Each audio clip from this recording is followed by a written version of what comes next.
یہ کہانی ایک قدیم دور کی ہے جب جنگلوں میں درخت بولتے اور جنات زمین پر گھوما کرتے تھے۔ ایک جنگل میں ایک مضبوط درخت تھا جس کی لکڑی نہایت خوشبودار اور چمکدار تھی۔ لوگ اسے نورانی لکڑی بھی کہتے تھے کیونکہ وہ ہمیشہ تازہ رہتی اور اس پر کبھی داغ دھبے نہ پڑتے۔ اس جنگل میں ایک نیک دل جن رہتا تھا جس کا نام سلیم تھا۔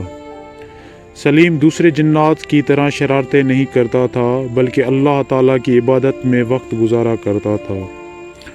وہ اکثر جنگل میں خاموش درختوں کے درمیان بیٹھ کر قرآن کی تلاوت کرتا اور اللہ کے ذکر میں مشغول رہتا تھا۔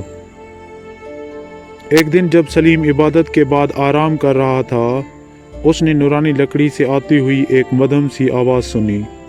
وہ قریب گیا اور حیرانی سے محسوس کیا کہ درخت جیسے اس سے بات کرنا چاہ رہا ہو۔ ایک نیک جن، تم ہر روز میرے قریب آ کر اللہ کا ذکر کرتے ہو، میں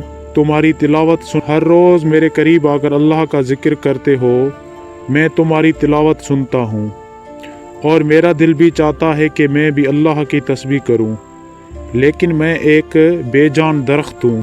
سلیم مسکرا کر بولا، اے اللہ کی مخلوق، تم بے جان نہیں، تم اللہ کے حکم سے سرسبز ہو، سایہ دیتی ہو اور اللہ کے ذکر کو محسوس کرتی ہو۔ ہر چیز جو اللہ کی تخلیق ہے وہ اس کی تسبیح کرتی ہے، چاہے ہم سنیں یا نہ سنیں۔ یہ سن کر لکڑی خوش ہو گئی اور کہنے لگی، کیا میں بھی اللہ کے قریب ہو سکتی ہوں؟ سلیم نے کہا، ہاں، جو چیز اللہ کے راستے میں استعمال ہو وہ اللہ کے قریب ہو جاتی ہے۔ اگر تم چاہو میں تمہیں ایسی جگہ لے جا سکتا ہوں جہاں تم اللہ کی دین کی خدمت کر سکتے۔ لکڑی نے کہا، میری خوش نصیبی ہوگی۔ سلیم نے دعا کی اور ایک نیک روز حالے انسان وہاں آ گیا جو مسجد کی تعمیر کے لیے لکڑی تلاش میں تھا۔